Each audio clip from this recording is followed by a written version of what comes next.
Kapan sih jadinya mulainya? Di depan. Hah? Pas. Mau ke depan? Serah sih. Iya. Sana. Itu ada di grup itu semua ya?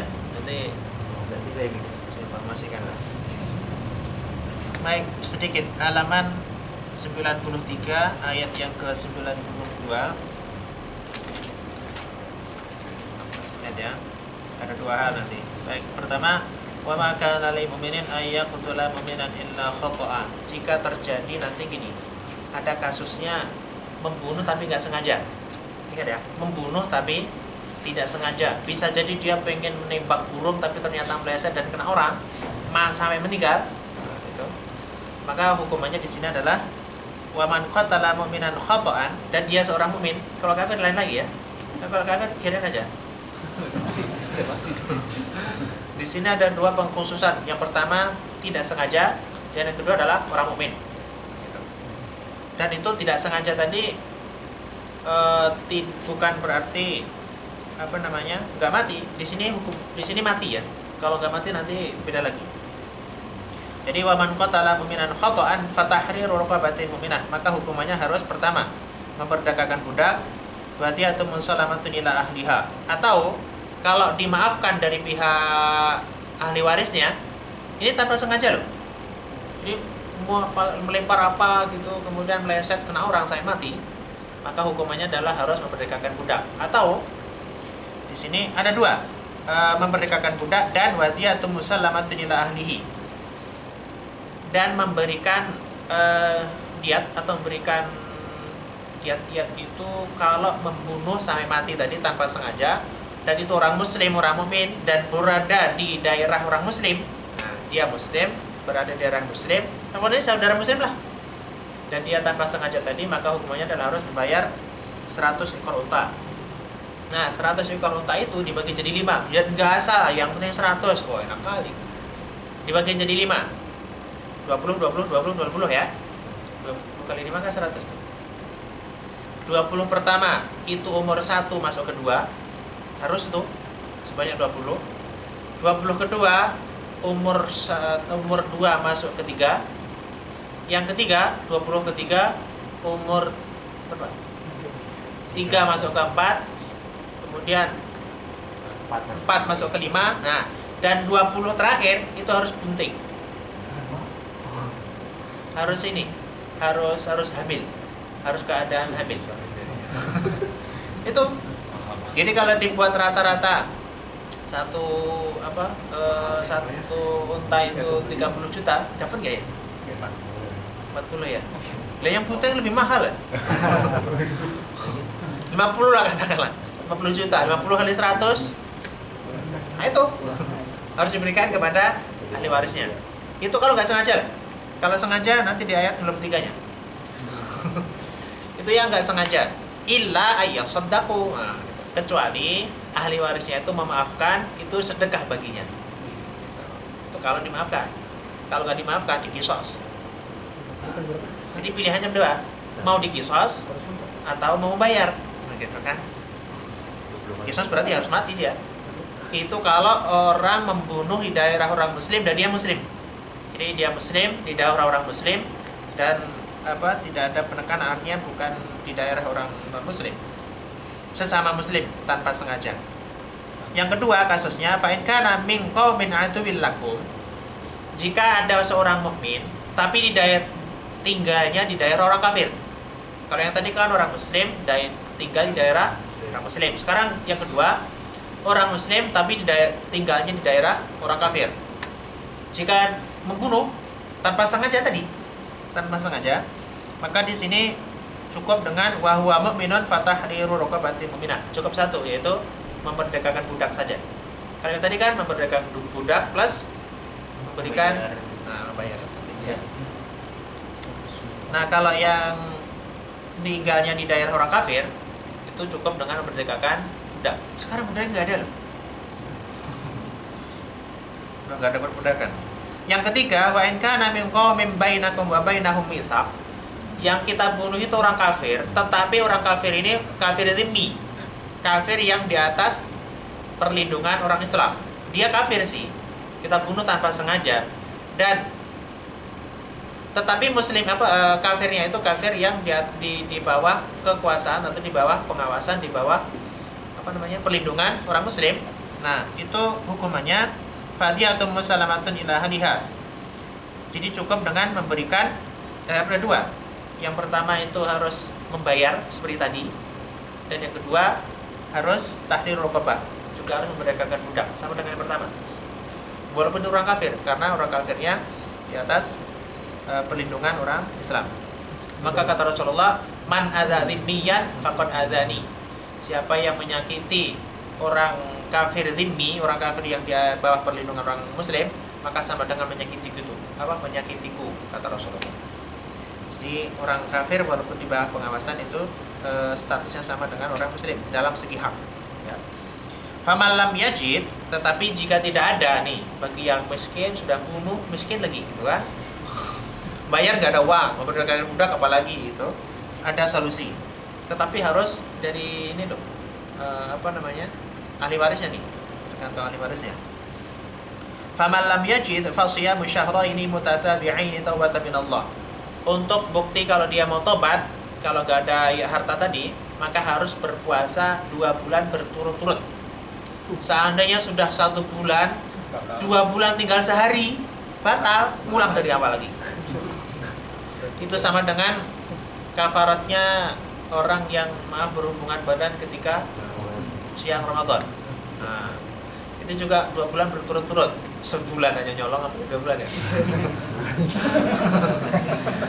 Kan itu ketika sahabat yang melakukan gitu laporan kepada Rasulullah, saya melakukan ini gitu. Udah mereka budak, banyak uang. Ya udah mensedekah kepada 60 orang fakir miskin. Enggak ada uang. Udah puasa 2 bulan berturut-turut. Ya Rasulullah, sebulan aja nyuri. Apalagi 2 bulan. Kemudian kata Rasulullah, ya udah ini ada gandum sekarung, bagikan kepada orang-orang fakir. Ternyata dicari, ya Rasulullah, yang fakir kan ya saya sendiri. Yang paling fakir di daerah itu adalah saya. Ya udah kalau gitu buat makan anak istrimu. Jadi udah melanggar. Sama tuh Pak.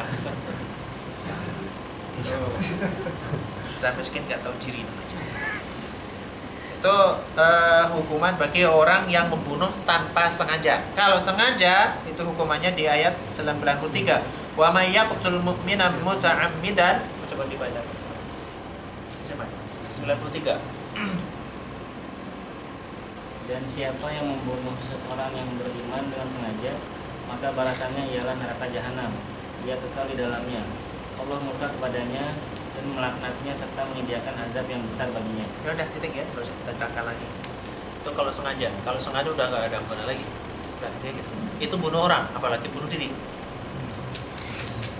Bunuh diri lebih berat hukumannya. Kalau hanya bunuh orang lain aja seperti itu, selain disiksa khalidina fiha selama-lamanya di neraka, Allah murka, disediakan azab yang pedih, apalagi bunuh diri. Bunuh diri lebih dahsyat hukumannya. Jangan bunuh diri lah, kasihan. Kalau logika gini ya, kan saya sendiri, yang bunuh saya sendiri, yang mati juga saya sendiri. Ini nggak ada hukumnya. Jangan salah. Kita harus ingat ayat di dalam surat Yunus ada lillahi man fis samawati wa man fil ardi wa ma bainahuma. Milik Allah siapapun di langit, di bumi, apapun di antara keduanya, bahkan nih bulu-bulu ini itu milik Allah loh. Nah, kalau kita bunuh diri berarti tidak amanah dengan apa yang diamanahkan oleh Allah kepada kita. Maka kita menyakiti badan itu hukumnya haram, tidak diperbolehkan. Walaupun secara logika itu badan kita sendiri, bukan pinjaman. Kita sebenarnya bukan ini kok. Ini kan cuma wasilah biar kita dapat dilihat. Dengan bukti nanti kalau sudah pisah antara kita sendiri dengan jasad, jasadnya kemana? Baliklah ke asalnya, tanah buat cacing itu. Nah, sedangkan kita sendiri ya naik ke sana, mempertanggungjawabkan apa yang sudah kita kerjakan. Maka kata Imam Al-Ghazali, kebanyakan orang itu menggemukkan para cacing-cacing yang berada di tanah dan dia melupakan dirinya sendiri. Apa maknanya? Dia makan 3 hari sekali, berarti menggemukkan jasadnya. Jasad nanti gemuk, gede gitu, Maaf ya, bukan ini. Sana juga ada. Kayaknya masuk kaget ya. Cuma dua nih. Kata beliau adalah Baik. Tidak mesti. makan sehari 3 kali, belum yang lain DLL-nya. Sebenarnya dia melupakan hakikat dirinya sendiri. Artinya dia menggemukkan fisiknya dan nantinya ketika sudah pisah maka balik ke tanah kan. Kalau sudah di tanah itu santapan untuk bagi cacing belatung dan teman-temannya di sana. Makin gemuk dia. Sedangkan diri kita sendiri kurus, kering, kerontang dan bahkan tak pernah disirami. Maka ada istilah siraman rohani, itu sebenarnya siraman diri kita sendiri. Dan kita naik ke sana dan akan mempertanggungjawabkan setiap apa yang sudah dikerjakan. Jadi artinya yang diri kita sendiri itu ya rohnya kita itu. Karena jasad kita itu enggak seperti ini lagi di akhirat, enggak ada kecil-kecil kayak gini. Kalau sholat di Adam, kata Rasulullah nanti kalau di akhirat seperti bentuknya Nabi Adam. Nabi Adam itu tingginya 60 hasta. 60 hasta itu 60 kili. Kurang lebih 30 meter. Hastanya orang Arab itu tinggi loh. Hasta kita ya segini, hasta orang Arab segini. Beda dari setengah meter itu 60 hasta, 30 meter, tinggi dah. Tapi ternyata malaikat lebih tinggi. Malaikat Arsy yang memikul Arsy itu kakinya di pusat bumi itu kepalanya bisa di langit 7 paling tinggi. Maka digambarkan oleh Rasulullah malaikat Zabaniyah itu baru malaikat satu ya. Malaikat Jibril lah. Malaikat Jibril di surat Fatir itu kan diterangkan. Malaikat itu memiliki sayap sesuai tugas dan sesuai ketaatan dia. Tidak ada malaikat yang sayapnya 2, 4, 6 sebagainya. Nah, yang paling besar, paling tinggi adalah malaikat Jibril memiliki 600 sayap. Satu sayap menutupi bumi. Itu satu sayap doang. Rasulullah diizinkan melihat bentuk wujud asli Jibril hanya 2 kali. Wallahu a'lam bishawab itu. Artinya gimana cara beliau melihatnya kalau sudah ketutup? Sulit ketutupan. Jadi kita nggak ada apa-apanya. Sesombong apapun kita, ya segini-gini aja kan. Ngomong apa kita mekar gitu, kan malah mengerikan. Dan kata beliau juga, ketika kita menggemukkan badan sama dengan kita memberikan beban terhadap umat muslim. Kalau itu apa maknanya? Nah,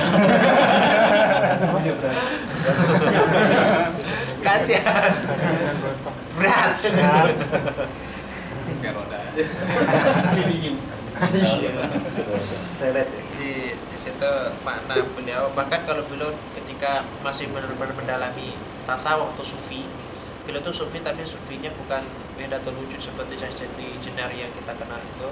Beliau itu sebenarnya sufi Ahlussunnah wal Jamaah. Hanya saja ada istilah fana wal baqa. Fana itu ketika beribadah itu sudah tidak pernah mendengarkan sesuatu selain Allah, tidak pernah memikirkan kecuali Allah. Pokoknya fana.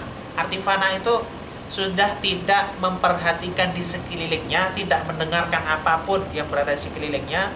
Bahkan kalau Ali bin Abi Thalib fana juga pernah kan?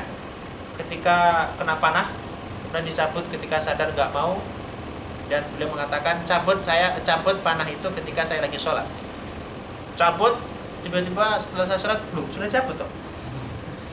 Itu fana namanya. Fana itu benar-benar dia fokus dan tidak menghiraukan di sekelilingnya. Mungkin kita juga pernah melakukan fana, tapi nggak di ibadah sih masalahnya. Kita sholat ada nyamuk juga. Wah.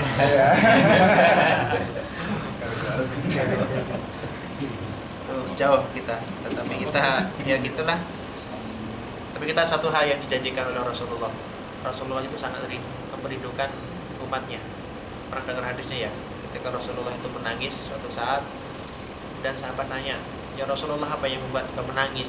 Maka Rasulullah bersabda, "Saya rindu kepada kekasihku." Kemudian sahabat nanya, "Ya Rasulullah, bukanlah kami ini sahabatmu itu kekasihmu?" Gitu. Maka Rasulullah menjawab, "Bukan, engkau adalah sahabat, bukan kekasih."